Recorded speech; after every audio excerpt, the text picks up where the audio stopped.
Hello and welcome to the Pioneer Homestead. I hope you guys are ready for the weekend. I am in town running errands and I thought to myself, okay, I am going to take my books with me and I am going to do this when I am in town running errands and I have some time. It has been an adventure already. I have started this video a few times. We won't talk about the gentleman and his dog letting him out to do all the dog things. You know what I mean? All you YouTubers out there who do this in the car, I don't know how you do it. I feel so weird. There's people everywhere and they're looking at me like I'm a weirdo. But nonetheless, I'm coming to you guys with the information today that you need to know for spring gardening. All the encouragement, all the books, all the things that have encouraged us. And I'm just so excited. Since the beginning of spring, the first day of spring, it has snowed 3 times. It has been sunny and warm. It has rained. It has done all the things. God is amazing, making sure that I still have a little bit of snow in my life to keep me happy, and the sun for my husband, and my kids love all the things. So it has been great, but I am in town running errands today. Once a month, we come to the laundromat just specifically to do blankets and all the comforters and the things, and we do it regularly anyways here, but that's a story in itself with no water on our homestead and how we do laundry. However, today is a lot of laundry, and there is a lot of people in town today, and it has just kind of been crazy. I was having to wait, and which isn't normal. And so I thought I have some time. So I'm going to talk to you guys. So I'm not on the homestead, but I'm coming to you from the Pioneer Homestead mentality. So I hope you guys are excited. I am just so excited to talk to you guys about this, because whether you have a small garden, a large garden, whether you are have a lot of space, a little space, whether you can only do container gardening, or whether you can have a massive garden or a farm, I think it's fantastic. And I think everybody should dabble just a little bit, even if it's just herbs. If that's all you do is herbs, having those fresh things is just so great for your family, for yourself. Even when you're doing like cooking and salads, it's so good to have fresh herbs. But also being more self-sufficient. And I really want to encourage you guys. You know, I have said since day one, start small. We have big aspirations and exciting things that, you know, we always want to do, but start small and master as much as you possibly can those things, and then build. I think that is so great, and I really want to encourage you guys. And it's okay, you're going to fail. So with the failing, I would like to say to you all, it's not only going to happen, but you're going to learn so many things from the fails, and then you will have the triumphs. So in our area, we have a library. Tap into your local library if you can. There's books, there's DVDs, there is YouTube, there's articles, there's local people. And with the fails and the triumphs comes the local people around you, and they want to help you. And so I really encourage you to, if you are new to an area, or this is the first time that you've ever started gardening, get in contact with an extension office or a local gardening club, or just friends, neighbors. We live in Idaho, if you don't know, and we moved a few years ago, we'll just say pre-2020. And it was a life change because of my husband's job and his disability, and we had the opportunity to move. And we came from Western Washington, where it was very rainy, very wet. I've lived my entire life there, so has my husband, except for when he was in the Marine Corps. And as much as we loved it in the mountains, we moved to another area in Idaho where there is mountains, and it is completely different. It is very dry here. The soil is completely different. And so we have had to learn, and I will say we've had to relearn how to garden, including raspberries, which was hands down the easiest thing that I've ever had to grow in Washington. I have killed a few raspberry bushes here. So they have laid to rest, and we move on. But I want you to know that those fails inspired me and prompted me and just gave me a whole new determination to do it right and find new ways. And I did do a gardening video last fall on putting the garden to bed and how we did that. And you can kind of see some of the things that we did and how we plant our raspberries and just different things now, but I would definitely encourage you to look in your area. So just because like here in Idaho, this is how it is for us, does not mean it's going to be the same for someone in Tennessee or someone in Maine or someone in Washington, for as an example. And so I really encourage you guys just to keep motivated. If it fails, just keep going, you know, just keep going. It's so great to try to be more self-sufficient. And if you do you do preserving and things like that, there's so many great things out there. If you don't, there's always freezers that you can always save your stuff. But if nothing else, and you have kiddos, it is so great in the summertime to be able to just go out to the garden and have snacks and just go eat fresh vegetables. I remember being a kid with my brother, and we lived in town, but my parents always had a garden, raspberries, carrots, that sort of thing. And one of the greatest things that we were ever able to do was go to the garden and get carrots and wash them off and eat them immediately. So it was fantastic. And I absolutely love that. So one of the things I wanted to show you guys today was because we live off grid, we don't have a regular TV. One of the things we do have though is a DVD player. So when we are able to have the generator on and that sort of thing, we're able to watch DVDs. And this has been one of my absolute favorite things that I have purchased, and it is called Homestead Blessings, The Art of Gardening. And it's a whole series. They have the Homestead Blessings, The Art of, and a lot of different things, from sewing and canning to soap making and dairy, just all sorts of things, crafting. It's been such a great DVD series. So I highly recommend, if you can, you can look some of them up on YouTube. But it has been so good for us because where we live, we don't have service sometimes. It's really frustrating. And that's why you don't have all these beautiful videos with all this editing and all the beautiful music in the background, because we do not have a computer. And I would have to go to the library in order to do that. It's really hard.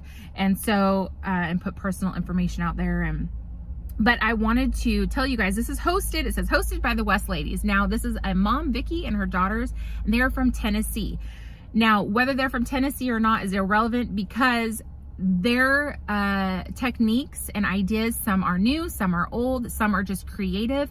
Their techniques for gardening, pest control, composting, all the things are applicable no matter where you live, and you can tailor them to where you live. That's what I love about this. And so this is what it looks like. It is Homestead Blessings, The Art of Gardening. You're not getting a beautiful case because we try to live minimally and we don't have very many things. Our house is only 800 square feet. We put them in a case. And so this was in a case, and so I just pulled it for you guys. So the Homestead Blessings, The Art of Gardening, that is my #1 recommendation for you guys. I think it's fantastic. I think you would get a lot of knowledge and information out of it. I think it's so good. So check that one out. My next one is, okay, so this is called Grow Your Own Fruits and Vegetables, Self-Sufficiency. So self-sufficiency may be a new word to you. Self-sufficiency may not be a new word to you. We call it pioneering. It's just kind of what our ancestors did. And I grew up with this. I grew up with my great-grandfather gardening, and he had massive gardens, and his fruits and vegetables were just amazing. Absolutely amazing. The trick, fish. I know it's gross, but he would go fishing or get fish, eat the fish, which has omega fatty acids and omega-3 fatty acids. That's the word. I can't talk. And he would plant them under whatever he was going to plant. So he would put it in the soil, and all of those nutrients would just be great. So that's tip #1. Tip #1, that. Tip #2, get knowledge, read. And then tip #3 is going to be a couple of different ideas on planting. So let's get back to this. This is called Growing Your Own Fruits and Vegetables, Self-Sufficiency. And it is by Ian Cook. This book right here, this is what it looks like. And this is also in a series, a self-sufficiency series. They have beekeeping, cheese making, foraging, herbs and spices, home brewing, household cleaning, keeping chickens, natural remedies, preserving, soap making, spinning, dyeing, and weaving. These are great books. I refer to this. This is an all-around really good book. I refer to this a lot of the times for how to prune different things. Our fruit bushes and berry bushes and things like that has been really great. It also goes through the different kinds of vegetables and sorts of things based on where you live, and the different types of these vegetables based on where you live, in different areas. And then also it goes into, like this one, it talks about how to grow certain beans. So they kind of gives you a little bit of ideas in here. He also tells you, let's see, where is it here? It was so great. It tells you like greenhouses is another thing, and all the different kinds of tunnels that you can use. You can see that there and here. There's so many great things. This one has basically getting started, the basics, which goes over all sorts of things, how to plant, different ideas that are really, really great. Pests and diseases, which is always an important thing if you want to do things naturally.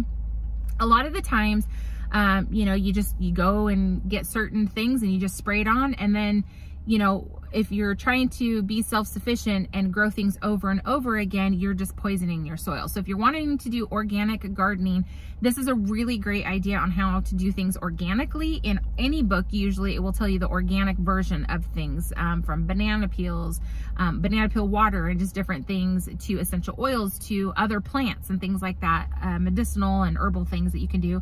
This one also goes over growing vegetables, growing fruit, and then the greenhouses and polytunnels, and just kind of gives you some extra information and things to look at. So this is a really great book. This is my second recommendation.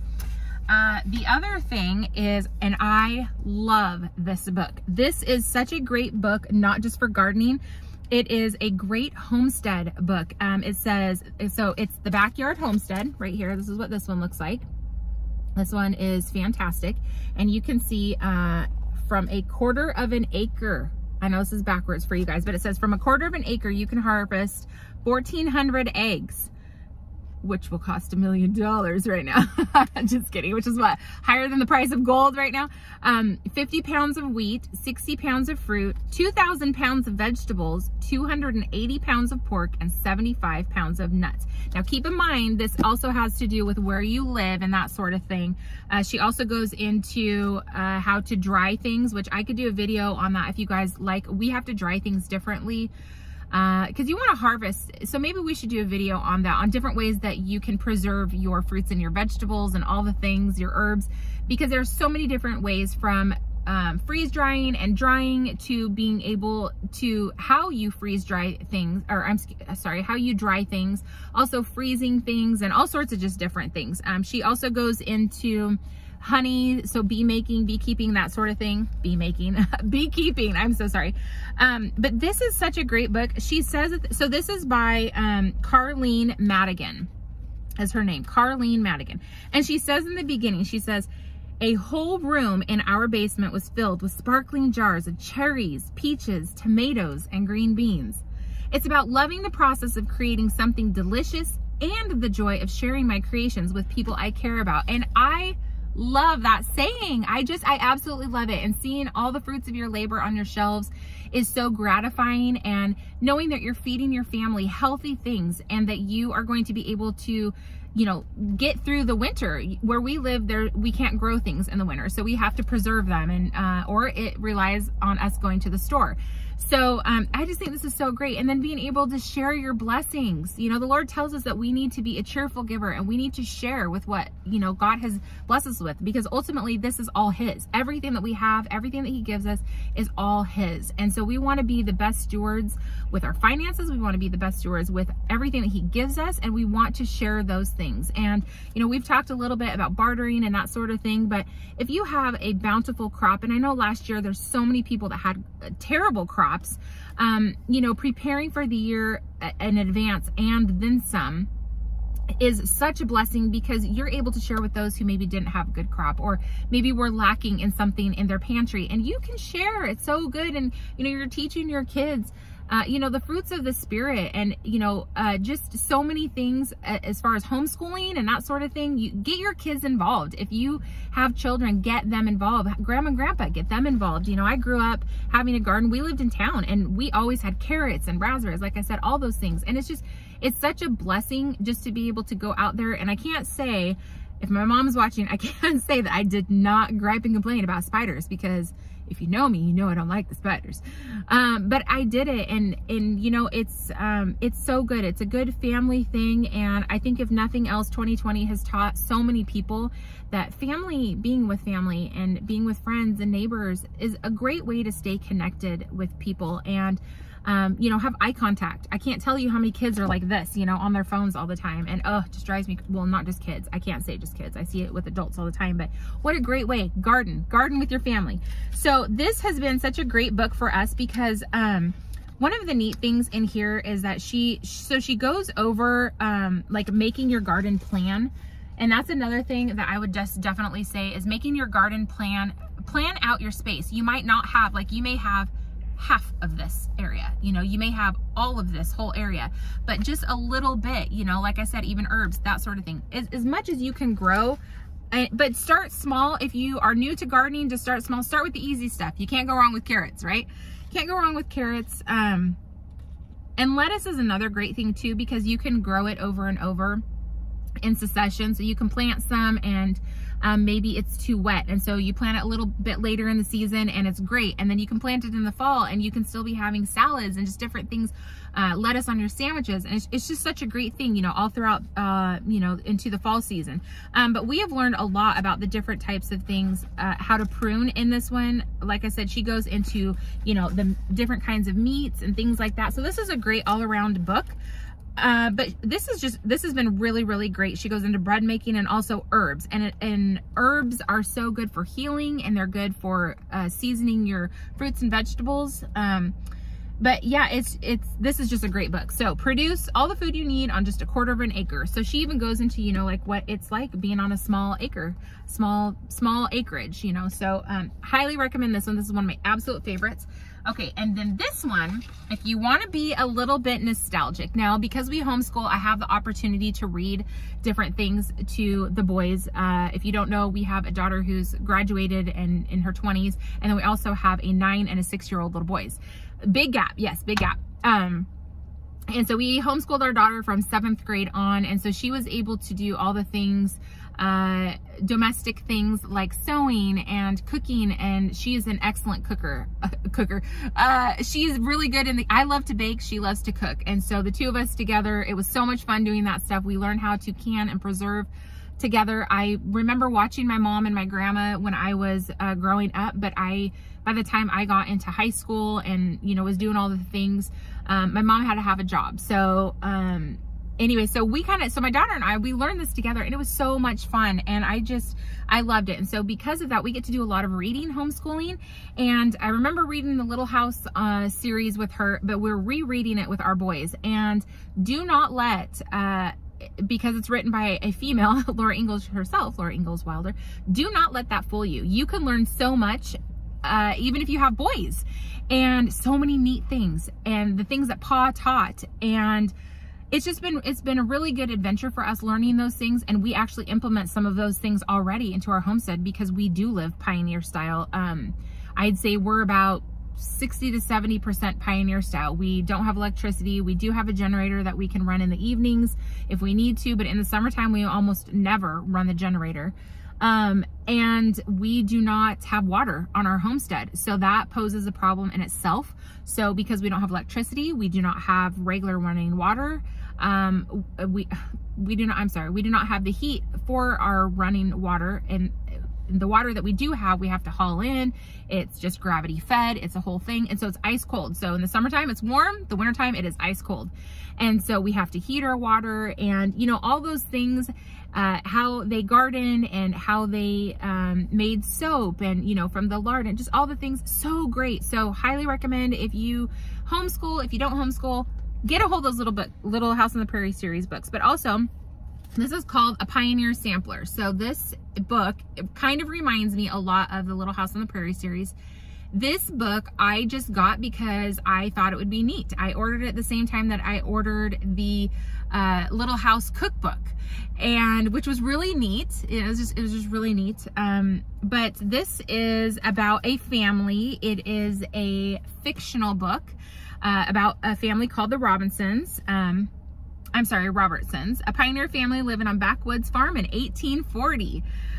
So it's really neat because it goes through what it was like to make butter, tell time by the sun, do pioneer cooking, slaughtering hogs, operating a grist mill, shearing sheep, planting crops, making maple syrup, doing chores, all the neat things. This is so great. So this is written in story form, but then there is, let me show you here really quick. So like, here's an example of like one of the pages where it's the storytelling, and then it goes on in that next 2 chapters, and then it goes into this. So it shows the different types of, you know, this is the maple syrup chapter, kind of on that, but it tells the story of them and what happened when they were in the woods and just all sorts of neat things. But the gardening in this is just so great. And they tell you like this, they tell you why they garden the way that they did, how they set up their homesteads, how and why they set up chicken houses and gardens and things like that, where they actually set them up. And I cannot tell you how inspiring, but also encouraging and also educational this has been. Because we live like this, it has been so good for us, and it's been so fun to read in the midst of it all.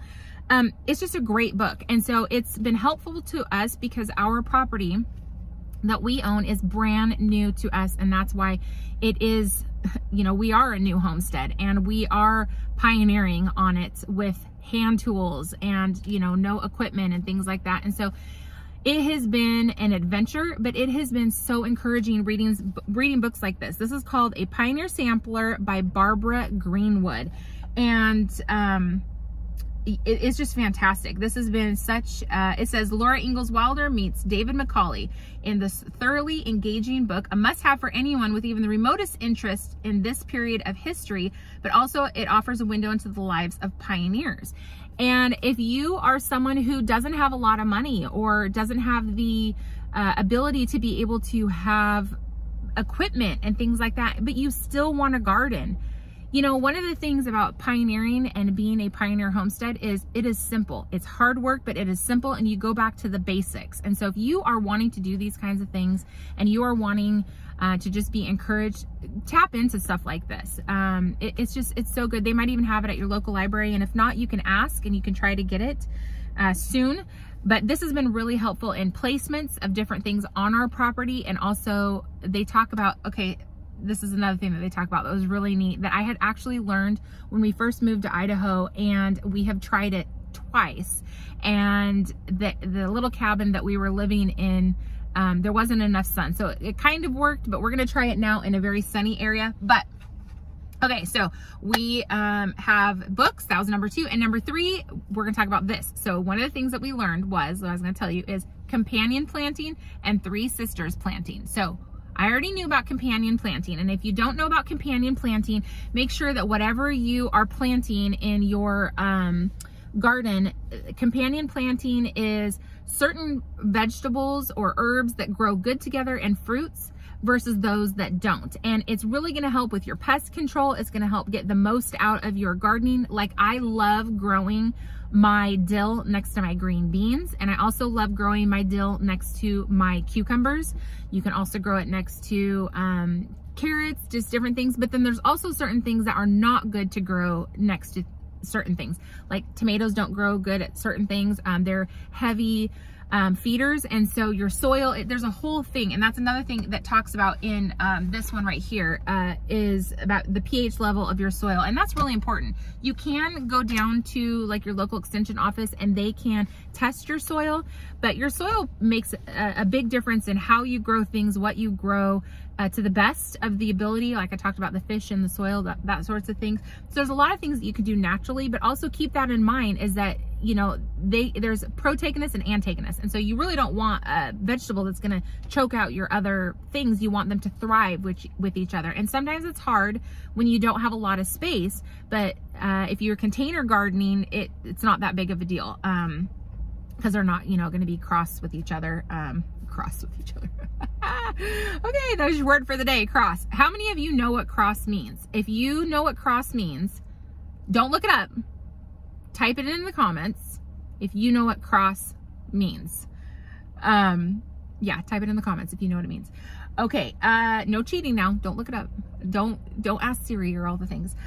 Okay, so companion planting, and then also Three Sisters planting. Now, Three Sisters planting is so fun. Okay, so this is especially for us. Oh, this hair.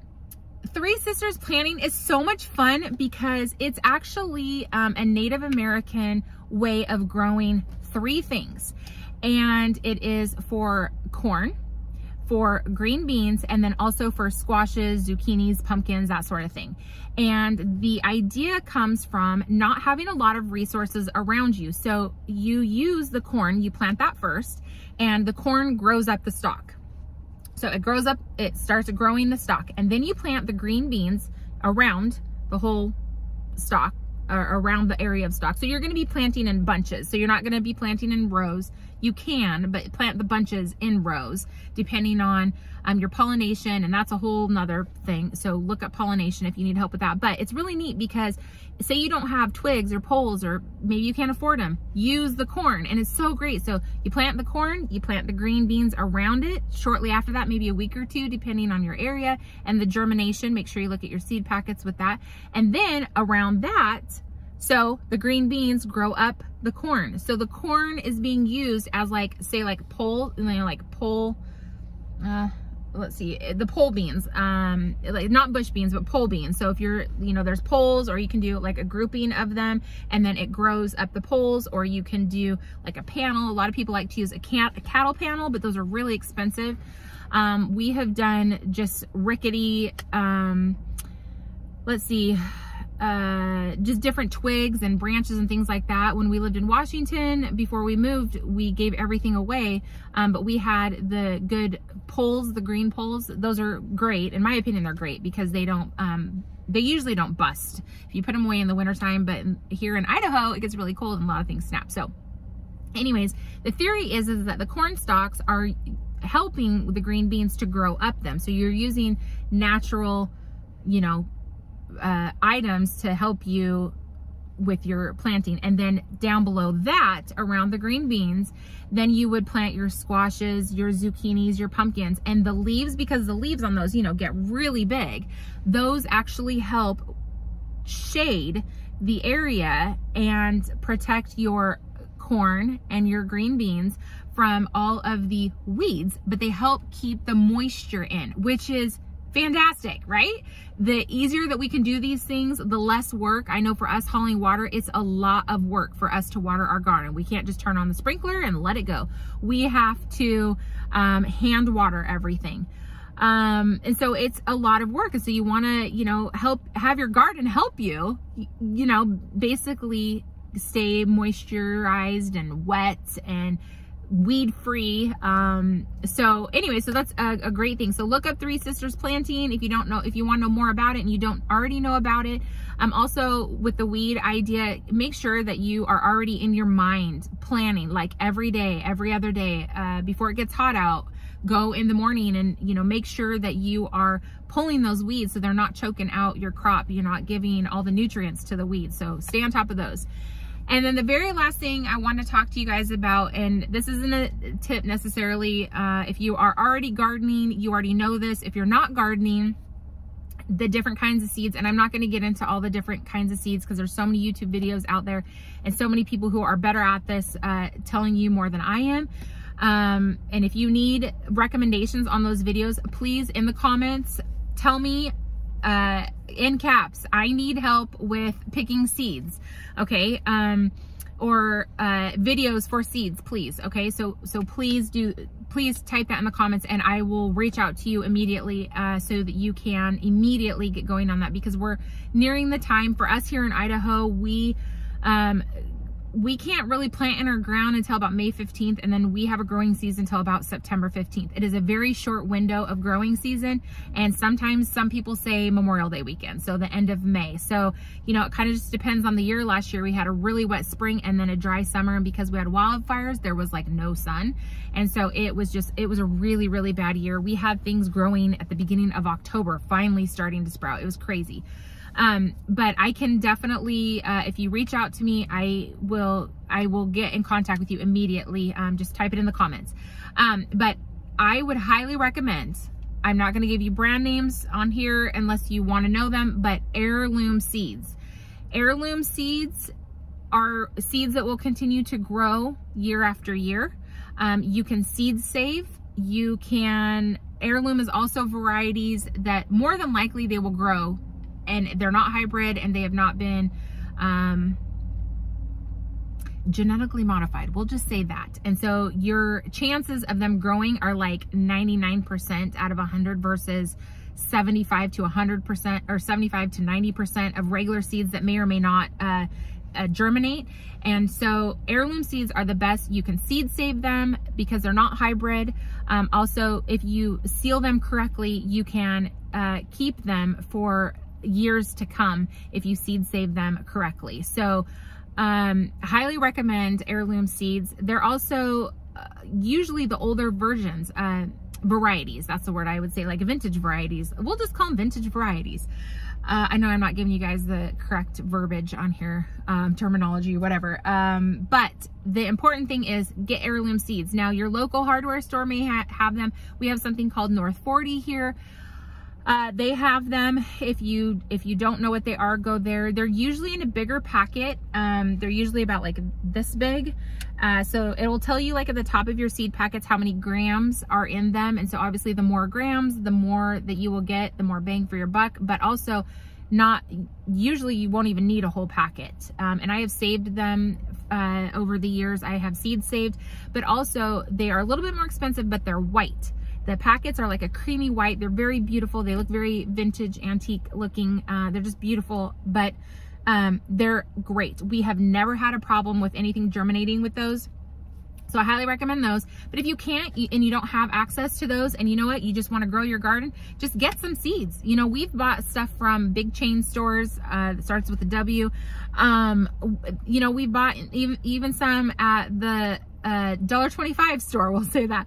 And some of them have taken, some of them haven't, but some of them have taken. Another way to make sure that they're going to produce is also to early germinate yours. You can start by either putting them and soaking them in water, and then so you can see the little sprouts come up, and so you know that they're going to germinate. Or you can put them in their own like little mini greenhouse, and you can put it with a Ziploc bag and put a wet paper towel with the seeds inside, and then you'll see them start to germinate. So if they end up not, then you know that those seeds are not good. Don't even waste your time. Go to the next packet. And you can also start them indoors. And what I wanted to say about indoors, especially for those of you who do live off grid, if you have never done this before, please be careful with your weather inside, because we live with a wood stove. That is our only source of heat, and we let it go out about midnight, and on the cold nights it gets really cold in the morning. And so my husband, he is in charge of starting the wood stove first things in the morning. That's one of his jobs that he does. And we have like our own little jobs and duties. We're kind of in the groove now these days, but that's his job. But I have noticed that when I've come out in the morning and it's just been really cold, I've noticed that the plants in our house, and even like the basil that we have in the window, which basil is very finicky, by the way, but so good. The leaves just kind of look a little wilted and such. So be careful of that. And but you know, if you're not concerned with that and you are in a warm area, get those things started inside. You can use anything from, you know, eggs, like actual eggs, the shell of the eggs with some soil in it, or you can use egg cartons. You can use all the neat things that you can buy now that help germinate, you know, with all the little, you know, packets and little pods and things, you know, they're like this big, you know, and then you can just, once they grow, then you can plant them. There's quite a few YouTubers out there that show you all those sorts of neat things. It's really great. Which if you have the money for that, that's great. It's fantastic. Please do that. You know, just the point is to get things started and be encouraged. And yeah, so if you guys have any more questions, I just really wanted to get this out there because I know everybody is getting ready to start planting soon, and we've just been really excited about this and looking forward to doing this. My boys are just pumped. So I hope you guys have a great weekend. Like I said, if you have any questions, let us know. We have a couple more videos coming out in the next week that we're gonna put out. Hopefully you guys will get them here in the next couple days. We might be doing just a few back to back. That was the plan last week, every other day, but some things came up. So anyways, hopefully that will help you this spring and get things going. And for all of those people who have been affected by the tornadoes and stuff, we have been praying for you, and just hope that you're doing well, and just excited for the springtime. You can see in my window there is rain, lots of rain happening right now as I am sitting here, and but it's 54, so where we live this is really hot. I should be outside in a swimsuit, just kidding. So anyways, I hope you guys have a great weekend, whatever you're doing this weekend, and that you are blessed by this video. Have a great weekend. See you soon.